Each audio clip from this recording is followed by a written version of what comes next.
Okay guys, welcome to another video. This series has been something that I've been planning to do for quite a long time. I bought a good number of these about probably 15 years ago, and then I didn't have any space for them, so I put them in a box, put them up in the loft, and they sat there for probably about 6-7 years. And then I decided to sell them because I wasn't using them.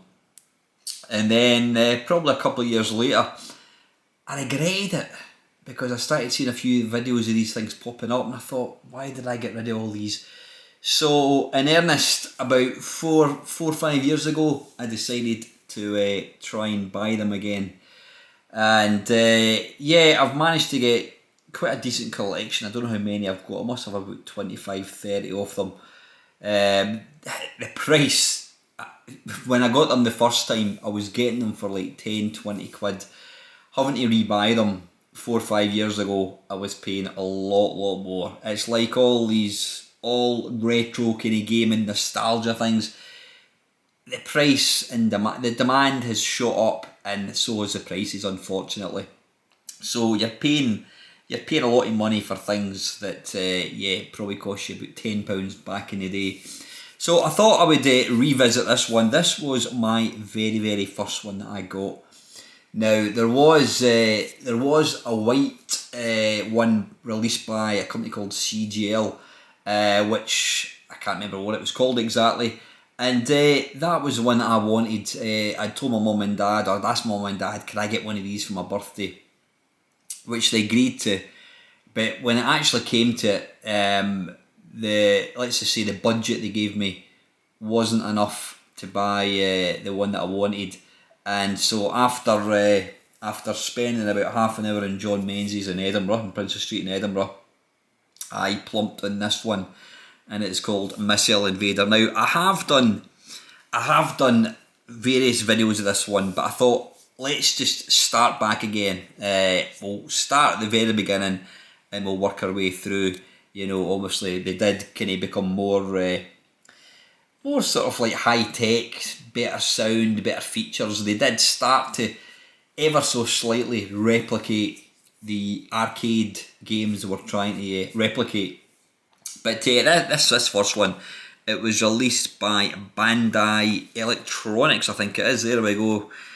Yeah, you can hopefully see that. Test your shooting skills with push button firing as you position your rangefinder and aim at UFOs.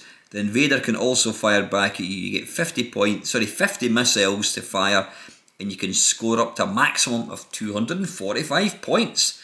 You will be working fast to avoid being bombed while firing at the quick moving UFO and Invader. It's pretty basic. I mean, I quite like the look of it actually. I think it's got a really cool. It's got the little kind of bezel type thing, marquee. No, that's a bezel, I think it is. And this is obviously the marquee which you got in Space Invader games.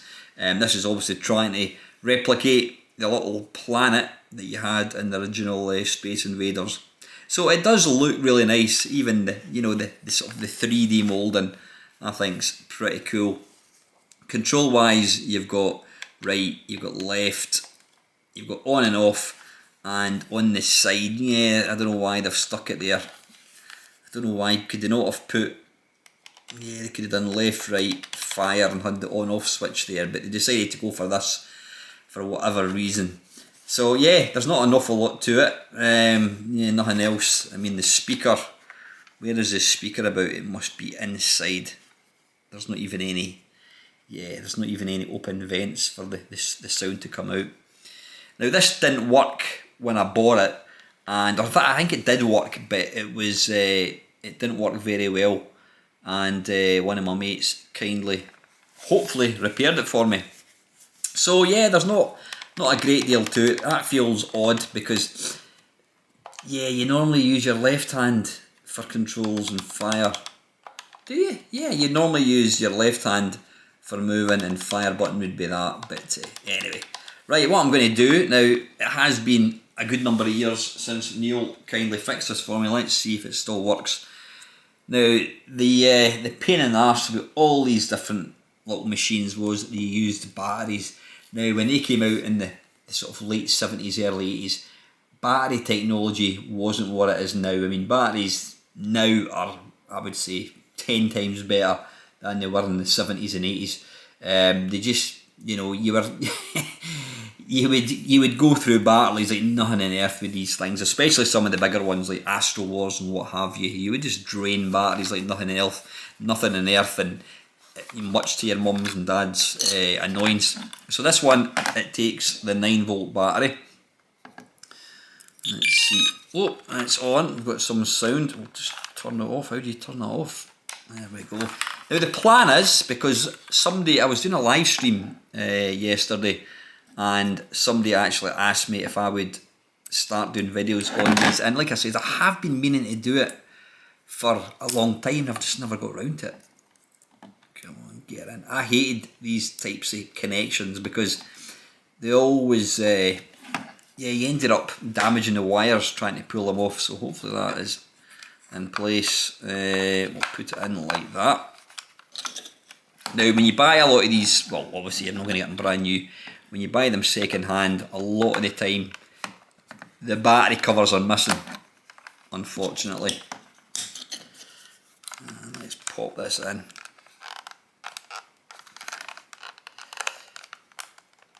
Come on. There we go, that's quite neat. Right, I've no idea how this is going to look on the camera. I've got the curtain shut. I mean, it's a beautiful summer's day up here in Scotland, and I've got the curtain shut to try and record this. So let's see. Right, now I think that's an error. Nope, that's not good.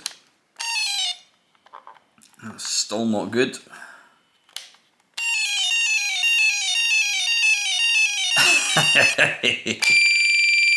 Oh dearie me. Ah, there we go.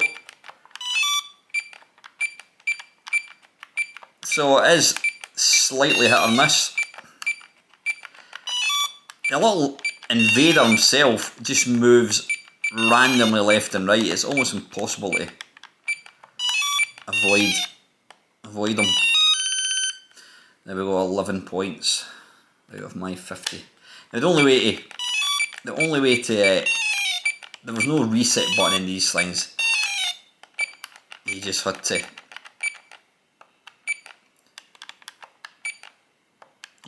to switch them on and off.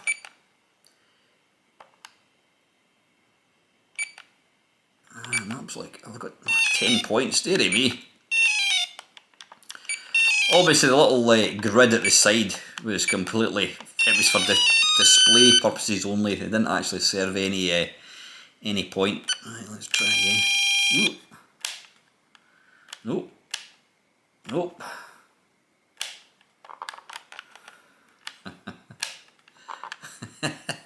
I don't know whether it's... There we go. See, once it works, it works. Yeah, I would say that this game was more down to luck than anything. You just hammered the fire button whilst trying to avoid the little Space Invader guy. What have we got? 11 to beat, I think. Ooh, high score.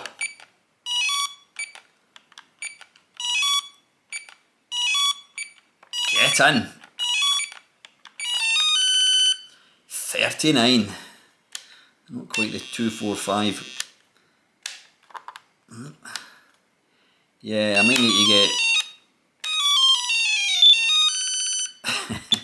I might need to get Neil to look at this again.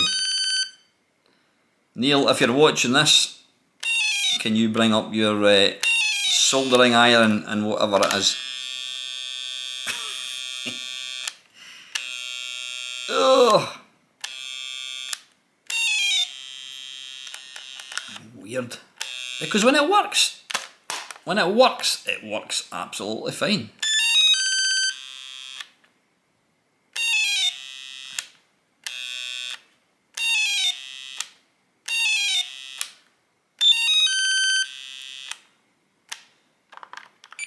See, weird. How can it do that? Because I mean, surely it's just wires, and they're either connected or they're not connected. Why would this be so hit or miss? Because when it starts, it's fine, or once it gets going, I should say. Now I always get the name of these wrong. I always say LED. Is it LFD or something? Liquid fluorescent display, something like that. 33. It's just a pity you've got to turn the damn thing on, off and on. If it had a reset button,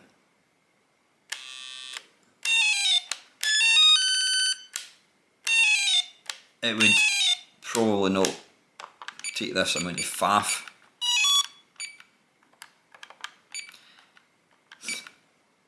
Now unfortunately there was quite a few of the machines that I had first time around, and I've never been able to buy them back since because, well, they just cost too much money. Some people are trying to sell these for like 100 quid, and I'm sorry, but they're not worth that. I can't remember what this cost brand new. I think it was maybe about 15 quid or something.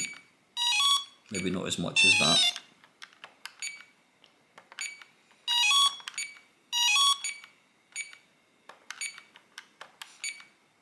Yeah, I was a bit disappointed when I got this.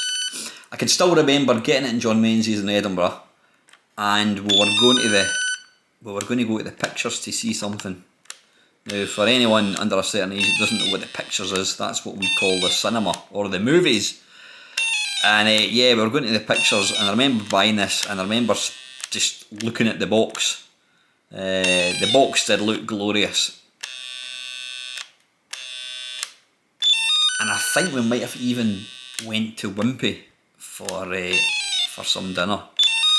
That was before McDonald's was a thing in the UK. Yeah, I don't know whether this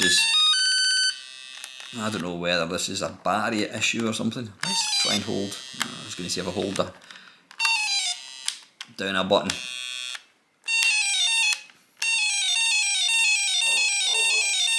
It's going haywire, folks.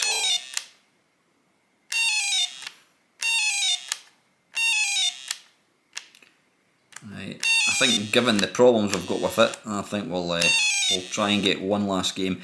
But yeah, I remember even at the time being pretty disappointed. Playing this at night in a darkened room, it did look nice. But yeah, just very, very, very limited indeed. I don't think they really became any more limited than this.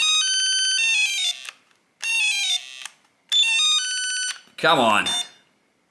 Come on. It's like that bit in the horror movie when they're trying to start a car and they've got somebody about to kill them. Oh.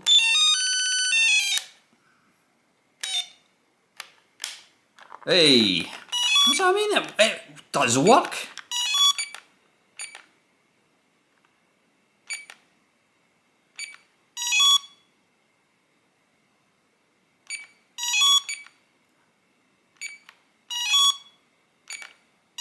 See, I'm actually trying to aim this time.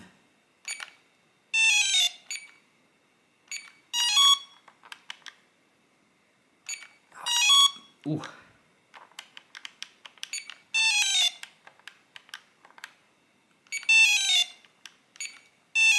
I'm hoping you can actually see this. I think it flashes when you've only got a few left. Is it maybe the last 10 or something? Right, come on, we can do better than that.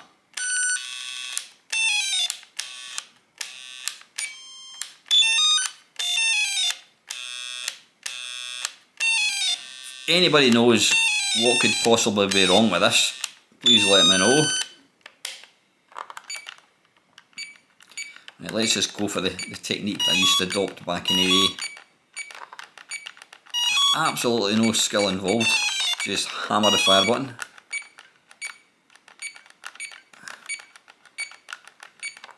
Yeah, it did feel very, very random and down to luck. So you can sense my disappointment when I got this.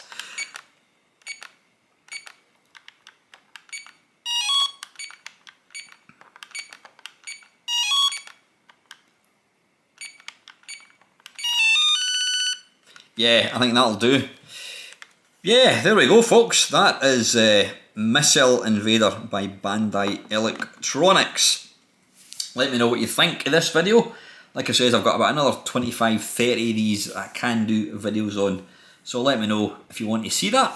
And as always, folks, until next time, thank you very much for watching.